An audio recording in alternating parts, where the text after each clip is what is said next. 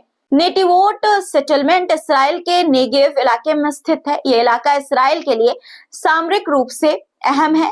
यहाँ पर नागरिक और मिलिट्री दोनों ही मौजूद हैं और इस पर हमला करना सीधे तौर पर इसराइल को एक बड़ा और कड़ा संदेश देने जैसा है।